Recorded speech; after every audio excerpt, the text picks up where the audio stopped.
Halo kawan dan kerabat, saya Frederick Makitan kembali lagi menjumpai Anda di dalam acara Dia.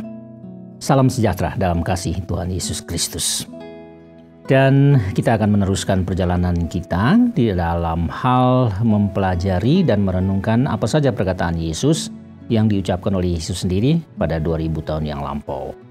Dan pada episode hari ini, kita akan masih meneruskan memperhatikan satu peristiwa yang terjadi di pinggir atau di tepi Danau Galilea pada waktu itu, di mana Yesus mengajarkan banyak hal kepada banyak orang yang selalu mengikuti Dia.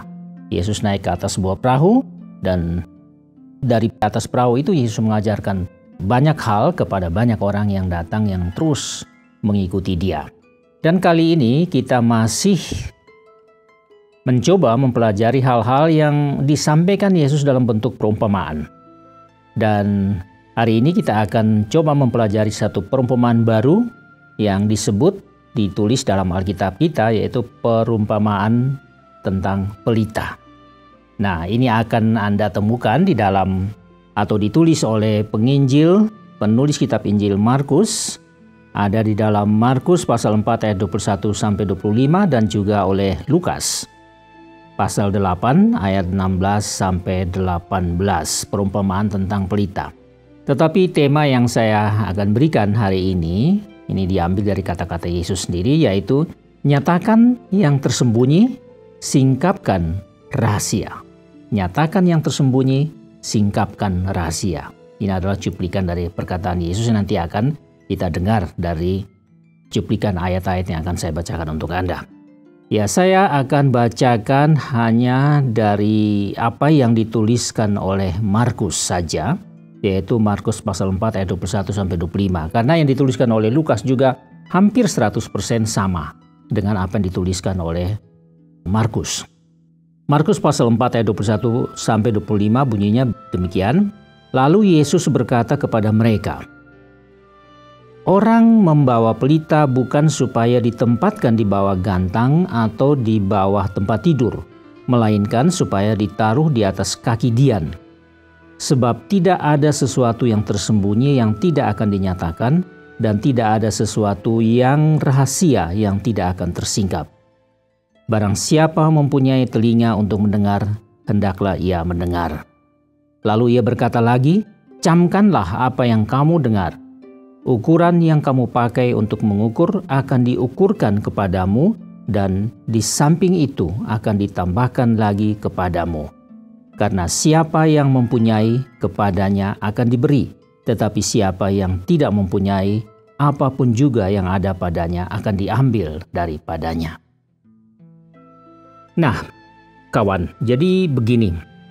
Perkataan-perkataan Yesus ini, atau paling tidak yang saya ambil dari Markus pasal 4 ayat 22 sampai 25 yang barusan dibacakan ini, memang tidak begitu gampang untuk kita langsung mengerti. Ya, jadi ini misalnya pada ayat 22, sebab tidak ada sesuatu yang tersembunyi yang tidak akan dinyatakan, dan tidak ada sesuatu yang rahasia yang akan tersingkap.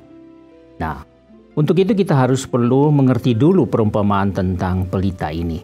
Jadi dalam perumpamaan tentang pelita ini sebenarnya cuma hanya satu ayat singkat saja yang Yesus menggambarkan kerajaan Allah itu seperti ini. Jadi orang membawa pelita bukan supaya ditempatkan di bawah gantang atau di bawah tempat tidur, melainkan supaya ditaruh di atas kaki dian. Jadi begini, tema besarnya seperti yang perumpamaan-perumpamaan sebelumnya yang kita sudah bicarakan tentang penabur misalnya, masih ada banyak perumpamaan yang lain lagi yang kita akan pelajari. Tema besarnya sebetulnya adalah tentang hadirnya kerajaan Allah. Jadi kerajaan Allah yang saya sudah ulang-ulang menjelaskan, satu kerajaan rohani, ya, kerajaan yang berasal dari Allah, yang berdasarkan kebenaran, berdasarkan kasih, berdasarkan kesucian, yang berdasarkan perintah-perintah Allah. Semuanya ini adalah kerajaan rohani, tetapi yang harus mewujud di dalam dunia, di dalam kehidupan praktis, kehidupan yang sehari-hari. Sehingga perbuatan-perbuatan itu yang berasal dari kerajaan Allah itu dapat dilihat orang dan memberi pengaruh kepada orang lain, membawa perubahan agar manusia akan hidup dengan baik, yang sesuai dengan kehendak Allah, dengan hukum-hukum Allah, dengan kebenaran, kasih, dan kesucian yang berasal dari Allah sendiri. Jadi dalam rangka inilah, jadi di bawah tema yang besar inilah Yesus menjelaskan. Jadi kerajaan Allah ini juga digambarkan seperti sebuah terang, pelita. Jadi pelita yang dinyalakan. Lalu untuk apa itu pelita dinyalakan? Apa setelah dinyalakan? Ya, kita ambil contoh yang lebih mudah bagi kita saat ini ya. Pelita mungkin jarang kita menemukan lagi. Pelita saya masih kecil itu masih ada, itu pelita yang taruh minyak tanah, kemudian ada sumbunya lalu dinyalakan ya. Tapi sekarang mungkin itu sulit kita temukan lagi, kecuali saya kurang tahu kalau di kampung-kampung yang sangat ketinggalan barangkali ya, karena listrik masih sangat sulit di sana, itu memang mungkin saja masih ada. Tapi sekarang ini kita dapat mengerti dengan gampang kalau kita nyalakan satu lilin di atas satu wadah tempat lilin lalu kita nyalakan. Misalnya saja power off ya, jadi listrik mati ya di rumah kita atau di lokasi kita atau di seluruh kota kita misalnya. Kemudian semua dalam kegelapan. Maka lilinlah yang pertama orang carikan atau sudah disiapkan, dinyalakan. Nah, untuk apa lilin itu? Masa dinyalakan lilin, ditaruh di bawah kolong meja atau di kolong tempat tidur, ya kan dia tidak bisa memberikan terang. Apalagi ditutup dengan ember atau ditutup dengan apa yang lain lagi, sehingga cahaya lilin itu tidak bisa menyebar kemana-mana. Kan tidak demikian. Jadi kalau pelita itu sudah ada, sudah dinyalakan, dia mesti ditaruh di tempat yang luas, tempat yang tidak ada halangan, sehingga dia bisa menerangi semua dalam kegelapan. Jadi di dalam kegelapan itulah sekarang ada terang, orang bisa melihat benda-benda apa yang ada di situ, orang bisa jalan, tidak tubruk-tubruk, tidak tabrak-tabrak dan macam-macam. Orang mau ambil sesuatu jelas, dia mau jalan keluar, dia tahu kemana dia harus pergi dan seterusnya. Jadi semua yang tadinya tidak terlihat akan terlihat. Jadi kerajaan Allah itu digambarkan seperti itu. Nah, kalau kerajaan Allah sudah hadir, ya, intinya kerajaan Allah yang saya sudah jelaskan bahwa adalah apa yang kita lihat, apa yang masyarakat Israel lihat di dalam diri dan kehidupan Yesus Kristus. Seluruh perkataannya, seluruh firman-Nya, seluruh pengajarannya, seluruh perbuatannya, apakah itu mengusir setan-setan dari orang-orang yang dirasuk, apakah itu menyembuhkan berbagai macam penyakit, apakah itu membangkitkan orang mati, dan hal apa saja yang dibuat oleh Yesus itu merupakan terang. Terang yang bercahaya sehingga manusia secara khusus pada waktu itu orang-orang Israel dapat melihat, oh ini sebenarnya kebenaran yang dari Allah. Itu maksudnya. Jadi kalau kerajaan Allah itu datang, dia sama dengan sebuah pelita yang harus ditaruh di tempat yang bisa menerangi semua yang lain. Ini perumpamaannya. Jadi sekarang persoalannya adalah begini. Orang-orang yang mengikuti Yesus yang mendengarkan khotbah pada saat itu selalu banyak orang ya. Saya sudah ulang-ulang juga jelaskan di sini, ada kelompok murid-murid Yesus, ada juga tersisip kelompok orang-orang Farisi, kelompok ahli-ahli Taurat yang datang dengan tujuan tertentu. Walaupun mereka adalah ahli-ahli kitab suci, ya mereka datang dengan tujuan tertentu.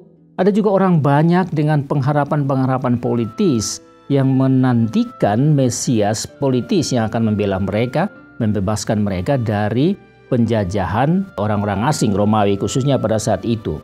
Tapi di dalam kelompok orang banyak ini juga ada juga kelompok yang memang sudah sungguh-sungguh melihat dan percaya bahwa inilah Mesias yang sesungguhnya yang datang dari Allah, karena apa yang dia katakan benar, penuh hikmat. Apa yang dia buat kalau bukan karena kuasa dari Allah, tidak mungkin ada orang bisa dibangkitkan. Tidak mungkin orang-orang lumpuh bisa disembuhkan, orang buta bisa disembuhkan. Semua tidak mungkin. Orang yang dirasuk setan bisa diusir setannya dan orang itu sehat kembali. Tidak mungkin kalau bukan dari Allah. Jadi ada kelompok yang sudah seperti begini. Nah sekarang Yesus mengatakan, menjelaskan tentang kerajaan Allah sebagai pelita, sebagai terang yang harus tidak boleh ditutup tapi harus terbuka. Di tempat yang terbuka supaya dia bisa menerangi segala yang benar, segala yang suci, segala yang penuh kasih, segala yang kudus, yang berasal dari Allah itu harus menjadi satu terang yang menerangi kehidupan orang lain. Jadi ini intinya dalam perumpamaan ini. Lalu Yesus katakan dalam ayat 22 itu, tidak ada yang tersembunyi yang tidak akan dinyatakan. Nah, ini kan kita bertanya lagi, apa maksudnya? Tidak ada yang tersembunyi yang tidak akan dinyatakan. Jadi pertama, apa saja yang dipelajari dari kerajaan Allah yang masih terus Yesus ajarkan melalui perkataannya, perbuatannya, dan seluruh kehidupannya. Hal-hal yang penuh hikmat yang masih terus akan mereka terima. Hal-hal semacam ini bukan untuk disimpan oleh orang-orang yang sudah percaya kepada Yesus pada waktu itu. Jadi murid-muridnya juga termasuk, juga ada kelompok yang lain walaupun tidak terlalu besar, dan juga ada kelompok-kelompok yang punya harapan-harapan yang macam-macam, tetapi akhirnya mereka juga sudah percaya dan sudah menerima Yesus ini adalah Tuhan, yang Dia adalah Mesias yang datang dari Allah. Nah, mereka-mereka ini sudah memiliki sesuatu, yaitu terang itu. Jadi jangan sampai apa yang ada ini disembunyikan, ditutup, sehingga mereka tidak berani untuk menyatakan kebenaran itu kepada dunia, apalagi pada waktu zaman penjajahan. Di dalam tantangan yang begitu besar, tantangan baik dari penjajah Romawi maupun tantangan dari orang-orang Farisi dan ahli-ahli Taurat, pemimpin-pemimpin agama, para pemungut cukai, dan macam-macam yang lain, orang-orang yang sebenarnya agak sulit itu. Nah, di hadapan mereka justru terang ini harus dibukakan, terang ini harus dinyatakan. Jadi yang tersembunyi harus dinyatakan. Jangan sampai hal-hal yang sudah mereka terima, yang sudah ada dalam diri mereka ini, mereka sembunyikan lagi. Bukannya dinyatakan, malah mereka sembunyikan karena takutlah, karena perhitungan-perhitungan manusiawi lainnya, sehingga mereka tidak mau menyatakan itu. Jadi itu hal yang pertama yang mereka harus mengerti. Tetapi hal yang kedua, kalau terang datang ke dalam gelap, maka akan kentara semua hal yang benar dan semua hal yang tidak benar. Nah, yang tidak benar ini juga pasti akan kelihatan begitu terang itu datang. Nah, sekarang coba kita lihat. Ada kelompok lain yang datang mau mencari kesalahan Yesus. Misalnya orang-orang Farisi, ahli-ahli Taurat, orang-orang semacam begitu. Ada utusan-utusan dari Yerusalem, para pemimpin agama Yahudi. Mereka datang mencari kesalahan Yesus. Nah, artinya bahwa ada motivasi-motivasi dalam gelap. Ada motivasi-motivasi yang tersembunyi. Ini juga akan dibukakan begitu terang itu datang, kerajaan Allah itu dijelaskan, maka yang tidak benar pun juga akan kelihatan. Ada juga sekelompok orang banyak yang tadinya mereka adalah murid-murid Yohanes Pembaptis, sekarang mereka pindah kepada Tuhan Yesus, yang menjadi pengikut Yesus. Mereka ini lebih kuat di dalam diri mereka adalah pengharapan akan kelepasan atau kemerdekaan bangsa Israel dari penjajah. Ya, di Galilea juga ada banyak pemberontak situ yang mereka sangat ekstrim memberontak terhadap penjajah. Nah, orang-orang yang punya pengharapan yang bersifat politis ini juga merupakan orang-orang yang mempunyai motivasi yang tidak benar, dan ini juga akan dinyatakan. Oleh karena terang itu datang, mereka harus mengerti bahwa Yesus datang bukan urusan mereka itu terlepas dari penjajah Romawi, tetapi terlepas dari penjajahan dosa yang jauh lebih kejam, lebih jahat dari penjajahan Romawi secara politis. Jadi ini hal-hal yang tersembunyi juga harus dinyatakan oleh karena terang itu datang. Nah, kita lihat sekarang ada dua kutub di sini. Yang satu, yang sudah benar harus diberitakan, yang satu, yang salah juga diberitakan supaya kelihatan. Jadi kelihatan mana yang benar dan mana yang salah. Mana yang sesungguhnya kudus dari Allah, yang mana sesungguhnya dosa yang berasal dari iblis. Jadi begitu kerajaan Allah datang bagaikan pelita, maka semua ini akan dinyatakan. Nah, ini sama dengan bagian yang terakhir yang Yesus katakan tidak ada rahasia yang tidak akan tersingkap. Ya, itu penjelasan tambahan. Semua yang benar akan dinyatakan, semua yang salah juga akan dibukakan, sehingga semua orang bisa melihat dan bisa membedakan mana benar, mana salah. Orang bisa dengan bebas memilih yang benar atau yang salah. Ya, akan ada resikonya juga, ada tanggung jawabnya juga. Dan yang terakhir, di sini Yesus juga berkata, camkanlah apa yang kamu dengar. Ukuran yang kamu pakai untuk mengukur akan diukurkan kepadamu, dan di samping itu akan ditambahkan lagi kepadamu. Jadi, baik yang benar ini menjadi ukuran yang sudah diketahui oleh karena datangnya kerajaan Allah. Dengan ukuran inilah yang akan dipakai, yaitu kebenaran, kasih, kekudusan yang merupakan hakikat dari kerajaan Allah. Ini yang akan pakai sebagai ukuran terhadap kehidupan. Tetapi juga yang salah, hal-hal yang dosa, juga siap-siap, karena itu juga akan menjadi ukuran di mana akan ada pembalasan, ada hukuman atas orang-orang yang tidak mau meninggalkan dosa dan tetap mau menantang atau menolak kerajaan Allah. Kemudian yang terakhir di sini katakan, siapa yang mempunyai kepadanya akan diberi, tapi siapa yang tidak mempunyai, apapun juga yang ada padanya akan diambil daripadanya. Nah, ini juga menantang kita ini ya. Jadi kalau kita membawa persoalan ini ke dalam hidup kita saat ini ya, kita kerajaan Allah sudah datang, sudah hadir melalui kehadiran Yesus yang terus diberitakan sejak 2000 tahun yang lampau sampai dengan saat ini melalui macam-macam cara, termasuk melalui media. Ya, sekarang kita sudah melihat kebenaran dan ketidakbenaran, kesucian dan dosa, kita sudah melihat, dan sekarang kita harus melakukan apa yang dikehendaki oleh Tuhan.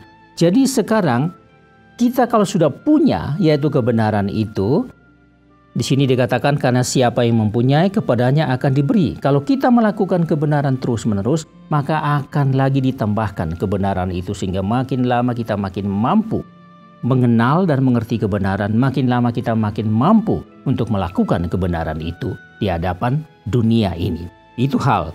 Tapi sebaliknya dikatakan siapa yang tidak mempunyai, apapun juga yang ada padanya akan diambil daripadanya.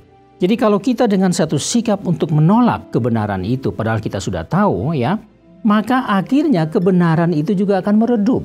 Oleh karena kita tidak memberi tempat di mana kebenaran itu bercahaya seperti pelita. Nah, ini hal-hal yang harus dihadapi. Jadi sekarang saya katakan Yesus memberikan pilihan. Kalian sudah tahu kan, kerajaan Allah itu datang seperti pelita.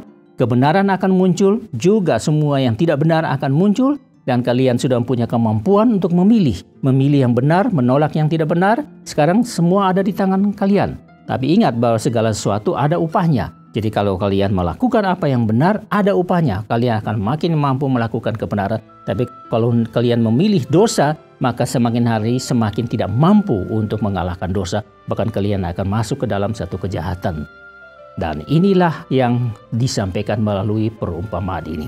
Kiranya cukup jelas buat Anda, dan kiranya ini juga merupakan satu sentuhan surgawi buat Anda menjadi bahan renungan, bahan kontemplasi dalam hidup Anda setiap hari. Dan saya mengucapkan banyak terima kasih atas perhatian Anda. Saya Frederick Magitan harus undur diri untuk berjumpa lagi di episode yang berikutnya. Get your message, have a good day, and see you next time.